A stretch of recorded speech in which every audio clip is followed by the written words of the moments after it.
Le dernier type d'erreur, c'est l'erreur de logique. So the logical errors occur when a conclusion does not validly follow from the statements, rules, or steps that precede it. Donc, je vous donne un exemple directement.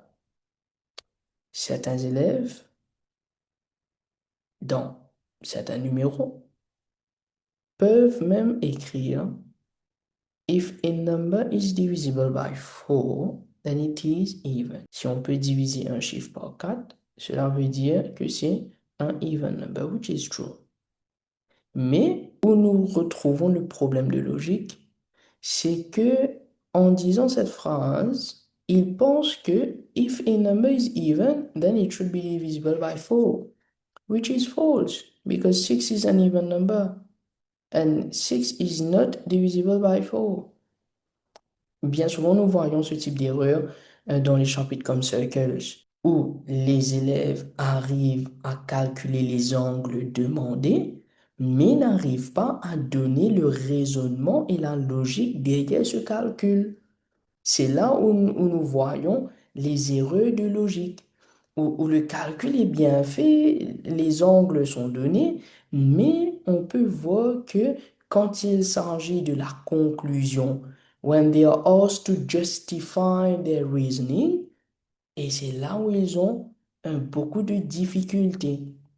Donc, comme je disais, en expliquant les autres erreurs, surtout l'erreur conceptuelle et aussi de modélisation, les élèves, bien souvent, apprennent comment procéder par rapport au calcul. They know the steps, they obtain the result, but they can't explain why because they don't even understand why.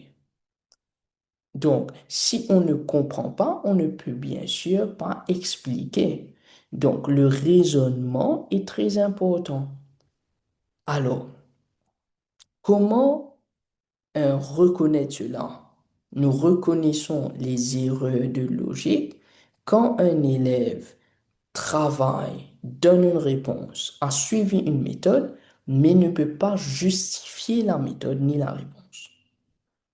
Et maintenant, comment éviter cela?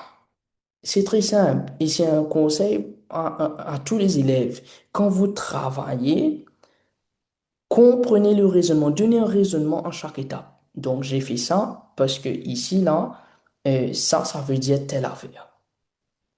Donc, à chaque étape du travail, donnez la raison pour laquelle vous faites ça. Et ça va vous aider à justifier la réponse finale.